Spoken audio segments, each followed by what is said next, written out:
12 নম্বর অঙ্ক হলো, কথা বলো না, 18 ক্যারেটে 20 গ্রাম ওজনের সোনার গহনায় সোনা ও খাতের অনুপাত হলো 3:1। আচ্ছা, এটা 12 নম্বর অঙ্ক। মোট ওজন কত?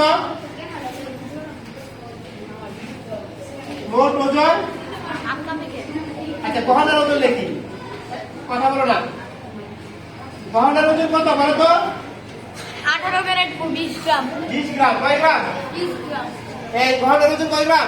20 গ্রাম। সবাই বলো 20 গ্রাম। কয় গ্রাম? 20 গ্রাম। কয় গ্রাম? এবার অনুপাত কত দেওয়া আছে?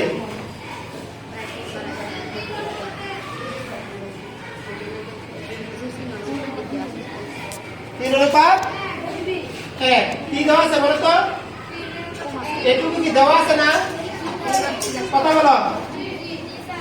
এবার আমরা এই অনুপাতে এটা কত সোনা এবং খাতের পরিমাণ নির্ণয় করবো। তাহলে কি করো? প্রথমে অনুপাতের যোগফল। প্রথমে কি? অনুপাতের যোগফল। অনুপাতগুলো কথা বলো।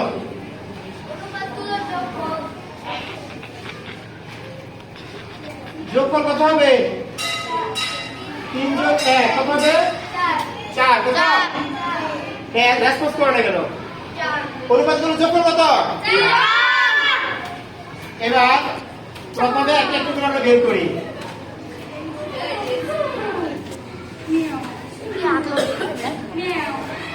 আচ্ছা, তাহলে গহনায় দেখবো আমরা স্বর্ণ পরিমাণটা কত, মোট ওজন কত? 20 গ্রাম। তাহলে আমি একটু আগে শুনেছিলাম, বুঝেছিলাম মোট ওজনকে মোট ওজনকে ভাগ করতে হবে কি দ্বারা? অনুপাতগুলো ওদের দিকে ফিরাও। মোট অনুপাতকে ভাগ করতে হবে কি দ্বারা? কিসের যোগফল? অনুপাতগুলো দেখো, যোগফল। গুণ করতে হবে কার দ্বারা? যার মান আমরা নির্ণয় করবো। তাহলে একটি গহনায় স্বর্ণের পরিমাণ কত? 3:1। তাহলে আমরা 3 দ্বারা কি করবো? গুণ করবো। ভাগ করলে কত? 20 কে 4 দ্বারা ভাগ করলে 5। কত?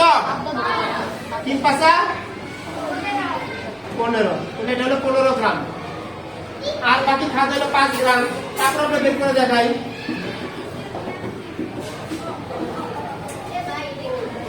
শব্দ আসতেছে